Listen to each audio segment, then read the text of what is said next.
have to get the factories open. We have 90,000 factories and plants are closed from what you had just prior to NAFTA, which is not very long ago. 90,000, think of it, 90,000 factories and plants are closed from what it was, and it's just not right. In the ReliefFactor.com studios, here's Mike. Hey, Elvis, welcome back. You're up on the Mike Gallagher Show. How's it going? Mike, I love you, man. You agree with me on everything, and in my humble opinion, that makes you a genius. Well, you taught me well. I learned at the master, I learned from the master. I'm glad we're on the same page, Elvis. Thank you. This is what Trump derangement syndrome does to you. It backs you into a corner where you give up all morality, humanity, and logic. You become a zombie of hate. Trump has their number. He has them taking the 20% side of every issue, men and women's sports, illegal immigration, deporting terrorists. If Trump came out against slaughtering puppies to feed illegal alien criminals, Dems would be screaming how racist that is, and some cultures eat dogs. But look, you're a smart guy. Help me understand something that I can't figure out. Why don't they learn? Why can't they figure out that they keep taking the bait and Trump keeps making them look so out of touch? Why don't they ever get it, Elvis? They have been taken over by the extreme radical leftist woke part of their culture, the haters. Yeah, and they can't let it go. All right, Elvis, good hearing from you. Look, I guess they keep doing what they're doing, and they may never win another election, which frankly would be good for America. And I just wonder why in the world the Democrats can't figure out how to go back to being normal again. Russ in Oklahoma, Lawton, Oklahoma. Hey, Russ, welcome to the Mike Gallagher Show. Hi, Mike. Hi. Pleasure to be on your show. Well, I got to say, I've become a Mike Gallagher addict. Oh, that makes me feel great. Thank you. It's a legal addiction, Russ. There you go. Listen, you. I'm calling in response to a fellow that called earlier regarding the globalists, relating the Democratic Party to the globalists. Right. And I totally agree, but I would like to take it a step further. I've been studying geopolitics and all of this for about 45 years now. I started in 1980. My dad gave me a cassette tape about the Trilateral Commission. Mm-hmm. Anyway, what I would like to say is that I think that the Democratic Party, the far left, is communists because they are so paralleled with the WEF. And if you study the WEF, it's basically communists. Well, look, Russ. I mean, we can talk about the whole issue of globalism, and I'm so fascinated by the the establishment Republicans who are completely committed to globalism, and that's, I believe, a big part of why they hate Trump. We can keep wondering why they hate him. Why do they hate him? Well, I think the Democrats and the never Trumpers and the Republicans who hate him, they're hating his administration because of how much success he's having. He's accomplishing what he set out to do. And I guess they thought that wasn't going to happen. And the globalist thing is so intriguing to me. I saw a clip on social media that I want to share with you. Here's JD Vance, Vice President of the United States, giving a speech somewhere talking about globalism and how it's just got to change. Because there were two conceits that our leadership class had when it came to globalization. The first is assuming that we can separate the making of things from the design of things. The idea of globalization was that rich countries would move further up the value chain while the poor countries made the simpler things.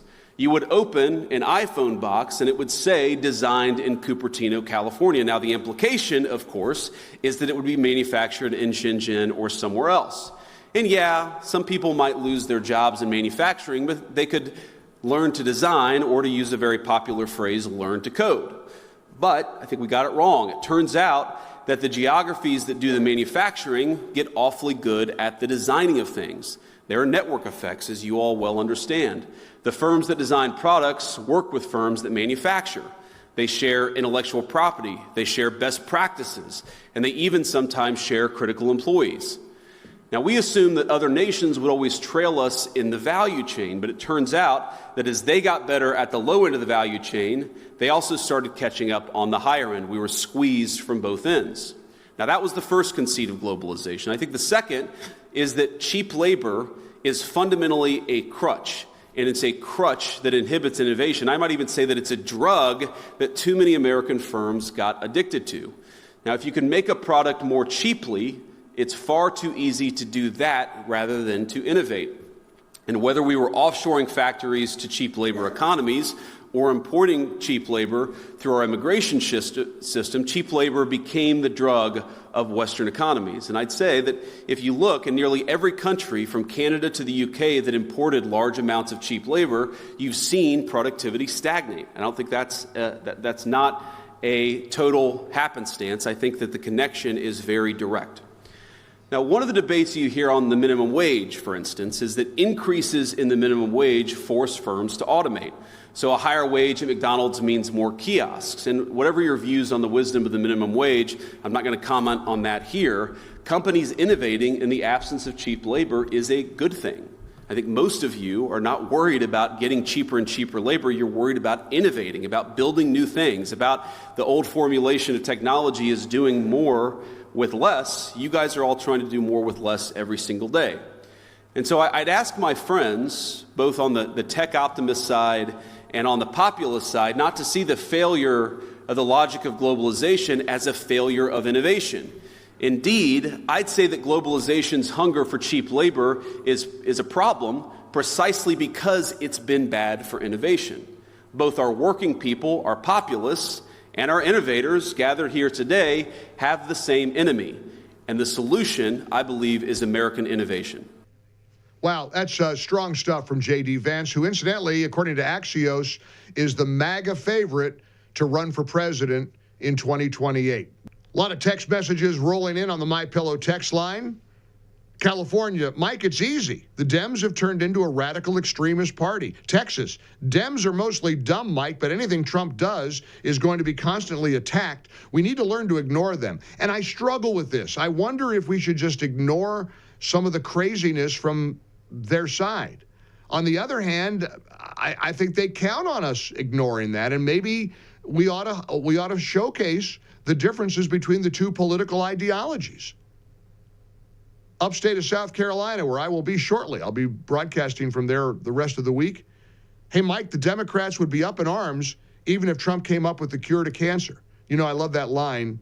If Trump walked on water, his critics would say it's because he's too stupid to swim, to learn how to swim. And then finally, Oregon, reflecting a point of view that a lot of people hold right now, They care more about the murderous gang members of Tren de Aragua getting their due process than the January 6th grandma who got arrested for doing nothing more than walking around the Capitol that day.